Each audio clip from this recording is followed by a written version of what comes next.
Hi అండి, అందరికీ నమస్తే. ఇక్కడ కనిపిస్తుంది ఏంటో తెలుసా? చెయ్యి అండి. ఇది వచ్చేసి ప్లాస్టిక్ చెయ్యి. ఎంతమందికి తెలుసు నాకైతే తెలియదు, కానీ నాకైతే నేను చూడటం ఇదే ఫస్ట్ టైము. ఇది ప్లాస్టిక్తో తయారు చేసిన చెయ్యి అన్నమాట. అయితే ఈ చెయ్యి ఎందుకు అని నేను సామాను బాబాయ్ని అడిగాను. బాబాయ్, ఇది ఎందుకు బాబాయ్ అంటే, మా వీపు గిరుకోవడానికి అని చెప్పారన్నమాట.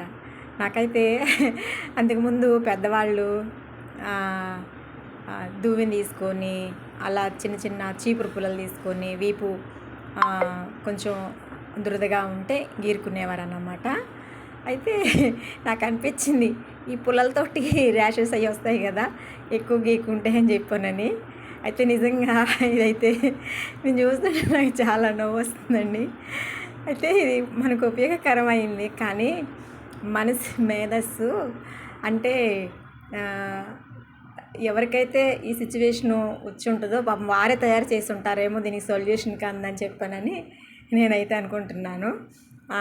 నేనైతే ఫస్ట్ టైం చూడటం అన్నమాట. ఇది వచ్చేసి 20 రూపీసు. మీకు ఎక్కడైనా దొరికితే తీసుకోండి, ఎందుకంటే ఇంట్లో పెద్దవారు ఉంటారు కదండి, పాపం వారికి ఇస్తే మనం ఉన్న సమయంలో ఉంటుంది, లేని సమయంలో ఉంటుంది.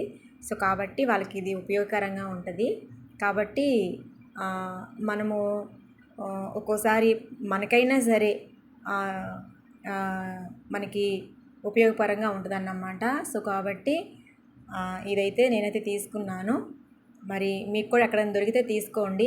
ఇది చూడటానికి ఎలా ఉందంటే, గోడకి హ్యాంగ్ చేస్తే అదొక అలంకరణ వస్తువులాగా ఉందన్నమాట. ఈ మొక్కలు ఎలాగ ఉన్నాయో ఆ విధంగా ఈ హ్యాండ్ కూడా ఉందన్నమాట. చాలా పొడవు ఉంది. 20 రూపీసు. పాపం ఎవరంత కష్టపడి చేశారో కానీ వాళ్ళకి నిజంగా థ్యాంక్స్ చెప్పాలండి. ఎందుకంటే మనిషికి వారి ముఖాలు మనకు తెలియపోయినా కూడా మన సహాయకులు అని మన అంగన్వాడీ పిల్లలకి చెప్తామన్నమాట, మన హెల్పర్స్ అని. అయితే మన సహాయకులు మనకు తెలియపోయినా కూడా మనకు ఉపయోగపడే వస్తువులు తయారు చేస్తున్నారు కాబట్టి నిజంగా వారికి నిండు హృదయాలతో మనకి హృదయపూర్వక వందనాలు తెలపాలండి. Thank you. ఇది ఎవరు తయారు చేశారో వారికి థ్యాంక్స్ అండి. దేవుడు మిమ్మల్ని అందరినీ దీవించును గాక. అలాగే ఈ చిన్న చిన్న వ్యాపారాలు చేసుకునే వారికి కొంచెం వాళ్ళకి ఏంటంటే కుటుంబ పోషణకు కూడా అవసరం కాబట్టి మనకు ఎలాగ అవసరమో కొంటే బాగుంటుందండి. ఇది వచ్చేసి ఏదో పెద్ద పెద్ద డీమోట్ షాపుల్లోనో లేకపోతే పెద్ద పెద్ద మార్టుల్లోనూ కొనడం కాదండి. ఎవరైనా ఇళ్ళకి వస్తారు కదండి అమ్ముకోవడానికి, వాళ్ళ దగ్గర తీసుకుంటే మనకి 10 రూపాయలు తక్కువగా వస్తుంది, వాళ్ళకి 10 రూపాయలు వాళ్ళు అమ్ముకునే దానికి వాళ్ళు హ్యాపీగా ఫీల్ అవుతారు. గ్రామాల్లోకి వస్తారు కదండి. సో కాబట్టి అలాంటి వారి దగ్గర తీసుకోండి. ఇంకోటి వచ్చేసి మీకు చూపించాలనుకున్న ఐటమ్ ఏంటంటే, ఈ మొక్కలలో నేను వీటి మీద ప్రయోగం చేస్తూ ఉన్నాను. ఇంకోటి వచ్చేసి ఇదండి. ఇవేంటంటే లోపల ఉన్నవి నువ్వులండి. నిజమే, మీరు వింటుంది నువ్వులే అన్నమాట. అయితే నల్ల నువ్వుల్లో ఎక్కువగా ఐరన్ శాతం అనేది ఉంటుంది అన్నమాట. కాల్షియం కూడా ఎక్కువే ఉంటుంది. సో కాబట్టి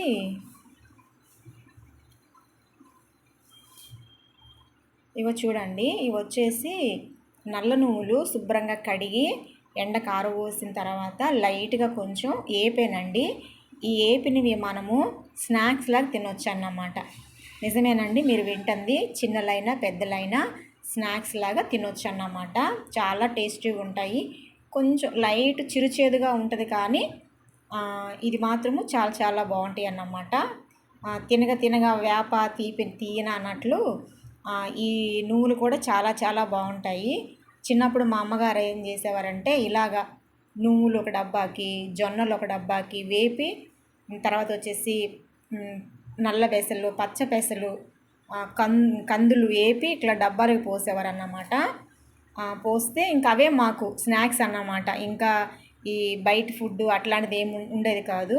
సో కాబట్టి ఇంకొకటి ధనియాలు కూడా పోసేవారండి చిన్న చిన్న డబ్బాలకి మా అమ్మగారు. ధనియాలు కూడా వేపిన ధనియాలు చాలా బాగుంటాయి టేస్టు. అంటే ఇవి ఎందుకు అంటే మన శరీరానికి, మన శరీరంలో బలహీనతలు పోవడానికి ఇవి చాలా చాలా ఉపయోగపడతాయి. ఈ నువ్వులు తిన్న తర్వాత కొంచెం బెల్లం ముక్క కూడా తినొచ్చండి త్వరగా అరగడానికి.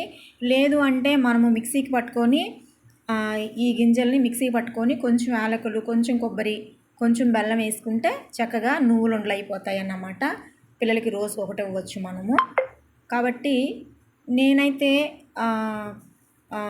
ఈ గ్యాస్ ప్రాబ్లం వచ్చిన దగ్గర నుంచి తీపి పడట్లేదండి. ఇంకొకటి ఇది చాలా చాలా గుర్తుపెట్టుకోండి. ఎవరికైతే గ్యాస్ ప్రాబ్లం ఉంటుందో వాళ్ళకి స్వీట్ అయితే అస్సలు పడదు. స్వీట్ తిన్న వెంటనే ఎక్కువ అయిపోతుందంట.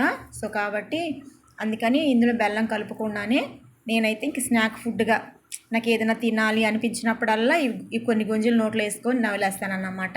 ఇంక ఇవే నా స్నాక్స్. అంతేకాకుండా ధనియాలు కూడా ఏపి పెట్టుకుంటానండి. అవి కూడా కొన్నిసార్లు అవి తింటుంటాను. సో కాబట్టి మిగతా ఎలాగో మనము గడ్డలని ఇంకా అలా తింటూ ఉంటాం కాబట్టి ఇబ్బంది ఏం లేదు. కాబట్టి మీరు పిల్లలకి సాయంత్రం పూట వచ్చిన దగ్గర నుంచి మనం రకరకాలు ఏమన్నా చేయాలి అన్న ఆలోచన లేకుండా ఇలా చేసి పెడితే వాళ్ళకి వేచిన పప్పు ఒక డబ్బాకి అలా మనం వేపించి పెట్టామంటే చక్కగా వాళ్ళు తింటారన్నమాట. శనగలు ఒక డబ్బాకి, ఉప్పు శనగలు అంటారు కదా, అలా డబ్బాలకు పెట్టుకుంటే మనకి స్నాక్స్ కింద చక్కగా మనం తినడానికి మంచి హెల్దీ ఫుడ్ని మనం ఇంట్లో పెట్టుకుంటే ఇబ్బంది లేకుండా ఉంటుంది. అలాగే ప్రయాణాలు చేసేటప్పుడు కూడా మనం ఎక్కడన్నా బయటకు వెళ్ళేటప్పుడు కూడా ఇలాంటి మనము తీసుకెళ్ళాం అనుకోండి, బయట ఫుడ్ కొనకుండా ఉంటుంది. ఎందుకంటే పిల్లలతో వెళ్ళేటప్పుడు కంపల్సరీ కొనాల్సి వస్తుంది. కానీ మనం వెంట తీసుకెళ్తే ఇంకా బయట ఫుడ్ అంటూ మనకేం కొనాల్సిన పని లేకుండా ఉంటుంది అన్నమాట. సో కాబట్టి నాకు తెలిసిన విషయాలన్నీ మీతో షేర్ చేసుకుంటున్నానండి. అందరికీ థ్యాంక్ యూ.